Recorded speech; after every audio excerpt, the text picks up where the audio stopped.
Dňa 15. septembra sa v Michalovciach už tradične uskutočnila Michalovská hodinovka. Na tartanovú trať sa postavilo 76 bežcov zo Slovenska a zahraničia. Filozofiou Michalovskej hodinovky je ubehnúť v časovom intervale 1 hodina, čo najviac kôl v dĺžke 300 až 320 metrov. Beh má v meste Michalovce bohatú tradíciu, veď za jeden rok prebieha v tomto meste až 5 bežeckých podujatí, ako jarný beh, jesenný beh, podvihorlacký maratón, Michalovská hodinovka a beh o štít mesta Michalovce.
Bežáka bude už iba minútu. Výstrel ukončujúci preteky. Takže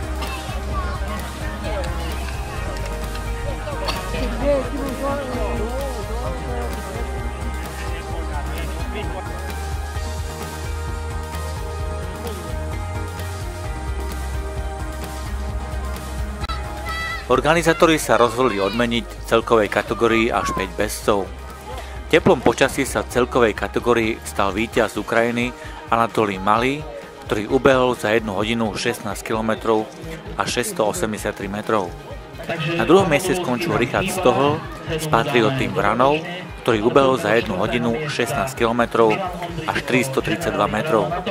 Na treťom mieste skončil Ivančo Michal z klubu Eška Banské, ktorý ubehol za 1 hodinu 15 km až 303 metrov. Na štvrtom mieste sa umiestnil Ondričko Michal z Generály Team Vranov a na 5. mieste Dubovský Pavol z Eška Podbiel. Ondričko tretí Michal Ivančov, po minulé roky bol dvakrát druhý, teraz tretí, ale stále je to medailista, druhý Richard Stohl a prvý Anatolij Malý, po 2 rokoch opäť víťaz. Výsledný čas 16 683 metrov. Blahoželáme. Mohlo byť aj 17 000. Posledných 15 Toto sú 4 najlepší pretekári 24. ročníka Michalovskej hodinovky. Celkovou víťazkou v ženskej kategórii sa stala Natália Malý, ktorá ubehla za 1 hodinu 13 km a 560 metrov. Na druhom mieste skončila Farkašová Alena z klubu AC Michalovce, ktorá ubehla za 1 hodinu 12 km a 965 metrov. Na treťom mieste skončila Zlatica Semanová z klubu BK Furča Košice, ktorá ubehla za 1 hodinu 12 km a 600 metrov.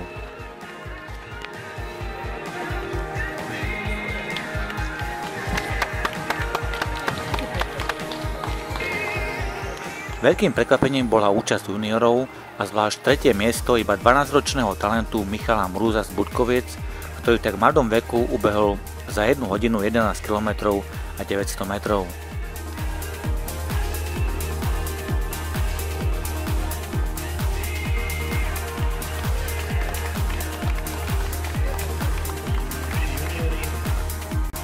Tak práve skončila Michalovská hodinovka a ja tu mám jeden super talent, jedného mladého muža, ktorý sa volá Michal, ktorý ubehol 39 kôl, to je skoro 12 km.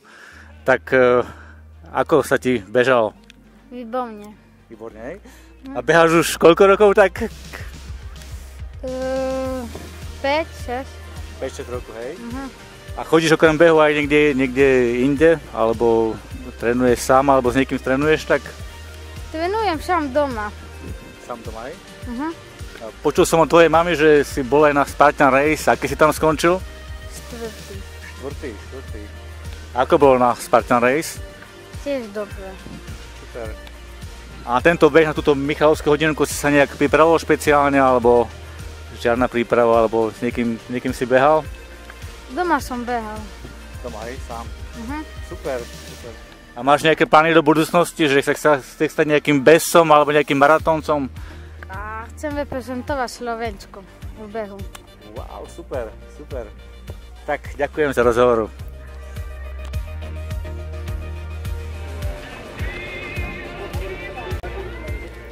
Organizátori odmenili aj najlepších mužov a ženy na 40 rokov, víťazov v rámci okresu, najstaršieho a najmladšieho účastníka Michalovskej hodinovky a tak ďalej. Kvalitná účasť, atmosféra a organizácia si získala pozornosť aj v tomto roku, ktorá dopadla na výbornú. Veľká vďaka patrí mestu Michalovce, atletickému klubu AC Michalovce a všetkým dobrovoľníkom, ktorí zapisovali každému svoje odbehnuté kolo. Tešíme sa už na ďalší ročník roku 2017. Dobrance, to je takzvaná oblastná bežecká liga.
Ale chcem oceniť všetkých tých, ktorí prišli dnes na toto pekné podujatie a svojou účasťou dodali peknú atmosféru tomuto 24. ročníku Mestskej hodinovky. Veľké poďakovanie patrí organizátorom Athletického klubu Michalovce a 4. základnej škole a všetkým tým, ktorí pričinili sa k tým drobným prácam vyznačovania dráhy, prezentácie, elektronického nahlasovania, vyhodnocovaniu výsledkov a nie v poslednej miere aj kuchárkam 4. základnej školy a pánu Kostovčíkovi, ktorý poskytol občerstvenie na dnešnom podujatí. Stretneme sa s niektorými, ktorí budú chcieť prísť na ďalšie bežecké podujatie v meste Michalovce, najbližšieho októbra a veľmi významné podujatie z príležitosti oslobodenia Michaloviec 26. novembra beh Oštín mesta.